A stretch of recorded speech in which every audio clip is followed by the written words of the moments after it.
Rio and her allies swam fast towards Kanu's coral fortress. The water around them was dark, and the mood was serious. Rio had told her closest friends what Kanu had done, and they were ready to help her get justice back. They knew that time was running out, and they could not waste another moment. When they reached the fortress, they quietly entered, making sure no one saw them. The place was huge and full of sharp rocks and twisted coral. The guards were nowhere in sight, so they began to search every corner, looking for justice. Rio's heart pounded in her chest as she swam from room to room. "Check over there," Rio whispered to one of her friends. They searched everywhere, but there was no sign of justice. But Rio wasn't giving up. She kept swimming deeper into the fortress, her mind focused on only one thing: saving justice. Suddenly, without warning, Kanu appeared from behind a massive coral pillar. His trident was shining, and his eyes were full of anger. The look on his face told them that he had been waiting for them all along. "Rio," Kanu's voice boomed, echoing through the halls. "I knew you would come. But you won't leave here with your friends." Rio froze. She could see that Kanu wasn't going to let them go easily. Her heart sank, but she tried to stay calm. She had to think quickly. "Kanu, where is justice?" Rio asked, her voice shaking. "You have no right to keep him. He's my friend." Kanu stepped forward, his eyes glowing with fury. "Your friend is the one who doesn't belong here. And now, he's going to learn what happens when humans try to meddle in our world." Rio's friends began to swim forward, but before they could move any closer, Kanu raised his trident and pointed it at them. "Not so fast," he shouted. "You are all under arrest." Before anyone could react, Kanu's guards appeared out of nowhere and surrounded them. Rio's allies tried to resist, but they were overpowered and quickly captured. They were all dragged to a dark, cold part of the fortress and locked inside a cave. Rio watched in horror as her friends were taken away. She tried to follow them, but Kanu stopped her. "Not you," Kanu said, his voice cold. "I'll let you go for now. But if you want your friends to stay alive, you'll do exactly what I say." Rio wanted to argue, but she knew she had no choice. She had to save her friends, and that meant she had to play along with Kanu for now. Kanu turned to his guards. "Take her back. Don't let her out of your sight." As Rio was being escorted out of the fortress, she looked back, her heart heavy with worry for her friends. She knew they were locked up in a place that was far from safe.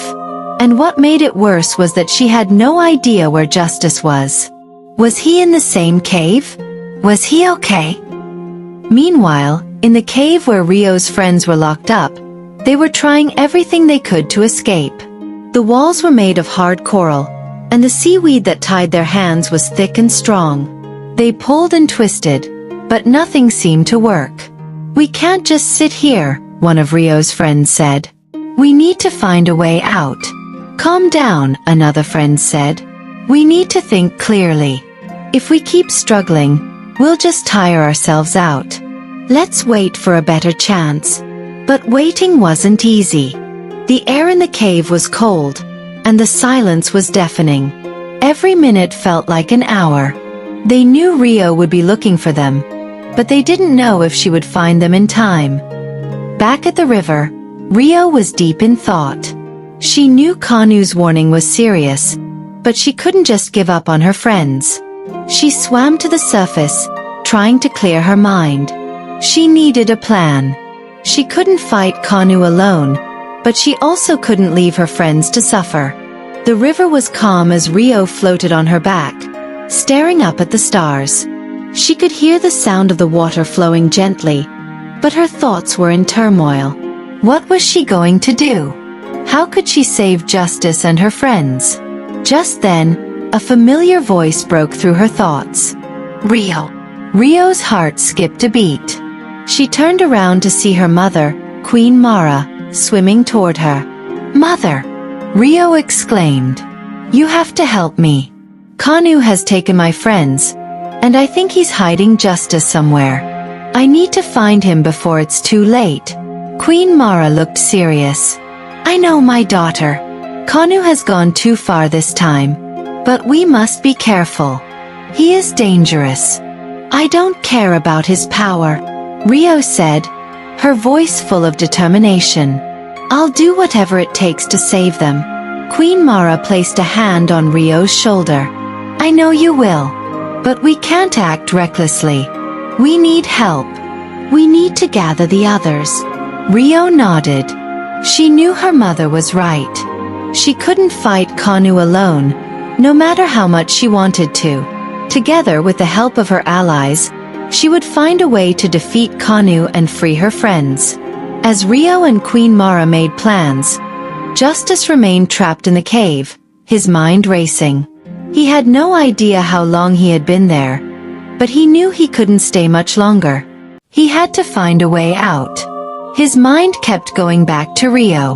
He knew she was out there looking for him. He just hoped she could find him before Kanu did something worse. "I won't give up," Justice whispered to himself. "Rio will come for me. I just have to hold on." But as the hours passed, his hope began to fade. Would Rio really find him in time? One morning, as Rio swam through the coral reefs, her friend Lyra had managed to escape from Kanu's hideout. She swam to Rio quickly, with excitement in her eyes. "I know where Justice is.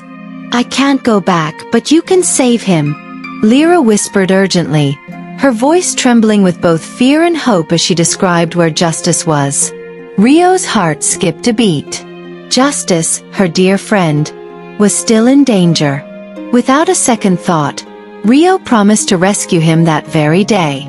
"I'll go to him," she said firmly, determined not to let anything stop her. Rio swam swiftly through the currents, her heart racing. She knew the danger, but her platonic love for Justice was stronger. When she arrived at Kanu's hidden cave, the sight of Justice, tied up with thick seaweed, filled her with both relief and anger. He was weak, but still alive. Justice had been left there for days without food or water, his body slumped against the cold rocky wall of the cave. Seeing him in such a state made Rio's heart ache, but she quickly pushed her sadness aside. There was no time to waste. As she swam closer to free him, she was caught by Kanu's soldiers, who had been keeping a watch on the entrance. They grabbed her by the arms and dragged her into the cave. "Kanu will not be happy," one of the soldiers grunted, locking her in a small dark cell next to Justice. Rio, however, wasn't afraid. She was happy just to be near Justice, and when he saw her, his face lit up with joy. "Rio, you came for me," he whispered, his voice weak but filled with gratitude. Tears welled in Rio's eyes as she touched his hand. "I'll get us out of here. I promise." In the dark cell they were not alone. A friend of Rio, Sira, was still trapped in the next cell, and she too had been a victim of Kanu's cruelty for too long. She had a plan, and together with Rio and Justice, they formed a plan to escape. Sira whispered to them about a secret tunnel she found close to her cell, hidden beneath the rocks, which could lead them out of the cave unnoticed. But the tunnel was only accessible during high tide, when the water level rose high enough to wash over the entrance. She was scared, but Rio assured her that they were going to be okay after using it. The three of them waited anxiously, counting the minutes until high tide arrived. When the time finally came, Sira led the way, her sharp instincts guiding them through the cave's twists and turns. Rio helped Justice along, keeping him steady as they made their way through the dark and slippery passage.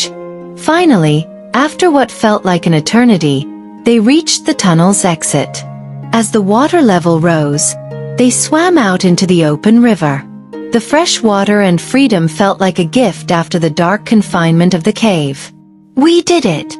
Rio gasped, her heart pounding in her chest. She turned to Justice, who smiled weakly. "We're free." But they weren't out of danger yet. Kanu's soldiers would soon realize they were gone, and the chase would be on. Rio didn't waste a second. She told Justice to swim as fast as he could, and she led him toward the kingdom. The underwater kingdom of her father, the king, was a safe haven. It was there that she could tell her father what had happened, and they could finally deal with Kanu's treachery. When they reached the palace, Rio was met by the guards. They were shocked to see her, and even more surprised when they saw Justice, a human swimming with Rio into the kingdom, but none could stop him.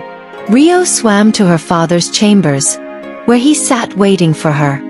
"Father," Rio said, her voice full of urgency, "I have news. Justice here has been captured by Kanu and held prisoner in his cave. He captured me too, but we've escaped, and I need your help to stop Kanu from causing any more harm." The king's face hardened. "Kanu." He slammed his fist on the stone table. "He will pay for this." The king summoned Kanu immediately, and when he arrived, he was forced to answer for his actions. At first, Kanu denied everything, claiming that he had not captured Justice and had no idea where he was. But the evidence was too strong. Sira, the mermaid who had helped them escape, was brought forward to testify. With no way to deny it any longer, Kanu fell to his knees.